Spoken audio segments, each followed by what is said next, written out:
The book of Genesis tells us that by the point at which the human race had spread over, God decided that humans could no longer live more than 120 years before this.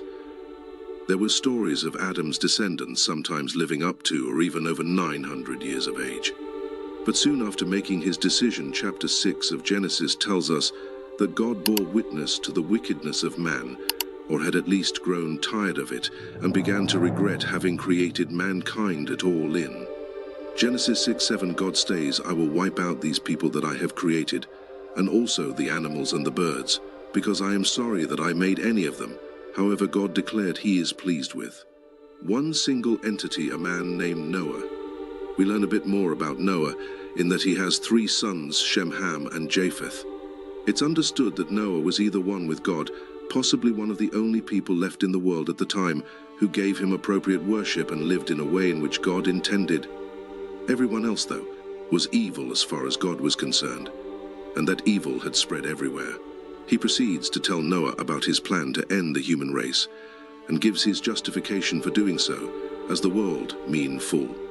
All violent deeds committed by man, he advised Noah to build a boat for himself out of good timber and to make room inside of it before covering it with tar inside and out. He gave specific measurements about the boat nursing. It should be 133 meters long, 22 meters wide, and 13 miles high.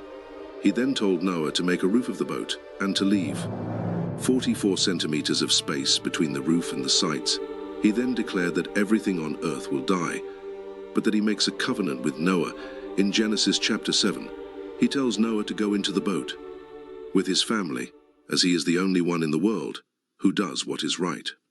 God instructs Noah with a seemingly impossible task to take 7 pairs of ritually clean animals, but only 1 pair of each kind of unclean animal. It's unknown how Noah would have known what type of animal was clean or unclean, but it's assumed that God would have given him specific instructions, given that Noah does not appear to request information. In fact, Noah doesn't appear to request anything.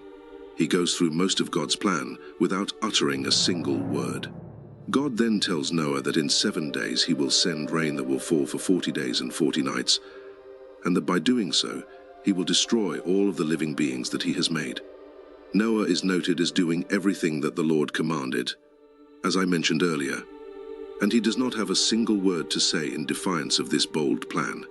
He simply obeys it by the time the flood comes to the earth. Noah is stated as being 600 years of age. He, his wife, his sons, and their wives all went on board the boat on the 17th day of the 2nd month. All the outlets of the roost body of water beneath the earth burst open. The floodgates of the sky were opened, and rain fell on the earth for 40 days and nights. Just as God had promised, it appeared that Noah had completed his quest set by God, in that every kind of domestic and wild animal, large and small, was now residing in the boat with them. God then shut the door behind Noah, and the flood continued for 40 days. I told them the water became deep enough for the boat to float and rise until it was as high as the mountains. Genesis chapters 7:21 through 23 ominously confirm the deaths of every living being by saying, "Every living being on earth died, every bird, every animal, and every person on earth that breathed died." The Lord destroyed all living beings on earth, human beings, animals, and birds. The only ones left were Noah and those who were with him in the boat. It would take a further 150 days for the water to start going down. Eventually, the water was no longer a threat after Noah tested it a few times to see if it was safe outside by sending out birds to see if they could find a place to land. Once the birds stopped coming back, Noah knew the water was gone eventually when Noah was 601 years old, implying he was on the boat with the animals for an entire year. God tells Noah to get out of the boat and to take all of the animals with him so they can settle into the new world and begin to repopulate. Once outside, Noah built an altar to God and took one of each kind of which really clean animal and sacrificed them by burning. The odor of this pleased God, and he is noted in Genesis 8:21 as promising never to put the earth under such duress again, as he states, "Never again will I put the earth under a curse.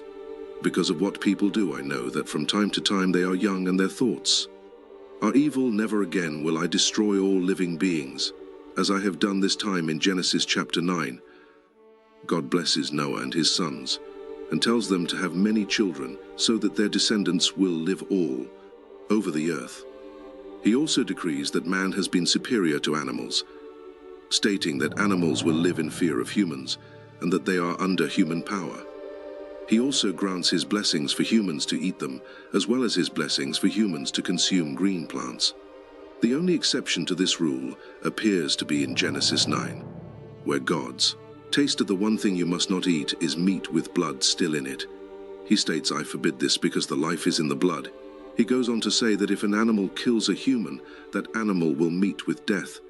This is true for humans killing humans, in that murderers will in turn be murdered. Later on in this chapter, God tells Noah that he is placing his boat in the clouds as a sign and a promise that he will never destroy the world again. He declares in Genesis 9 through 17, whenever I cover the sky with clouds and the rainbow appears, I will remember my promise to you and to all the animals that flood will never again destroy all living beings.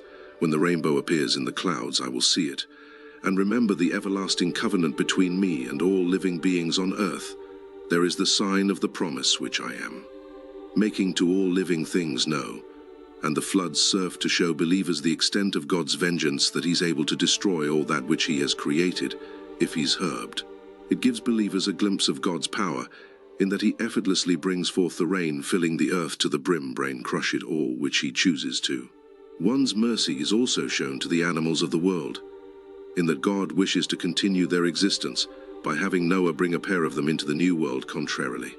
Though it's also equally true that the animals who weren't brought aboard the ark likely suffered as they drowned in the flood, showing the mercilessness of God and that he holds no reserves with the killing as he works to fulfill his plans. Others believe that God genuinely will not bring upon the calamity again, as he gave Noah his word, and even self for some fail-safes to remind him not to destroy life again in the form of his bow. But that doesn't mean he would stop mankind from destroying the world itself, which you might say is certainly happening around us. By this logic, if the biblical God wanted to destroy life again, he really doesn't need to implement much of his own power, nor does he need to risk breaking his own promise to Noah, for humankind appears to be willing to see to the destruction of the earth all by itself. Some believe that this is the only reason God made the promise at all, not because he felt bad or felt compelled to restrain himself for bringing about such devastation. The story of Noah and the ark in the Bible teaches lessons of obedience to God's commands, faith in divine promises, diligent preparation for challenges, recognition of God's judgment and mercy, the establishment of covenants, stewardship of creation, and the cycle of destruction and renewal.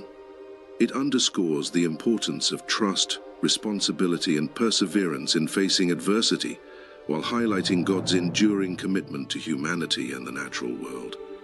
Did you like the story? Please watch more on our YouTube channel. Like, share, and subscribe. May God bless you.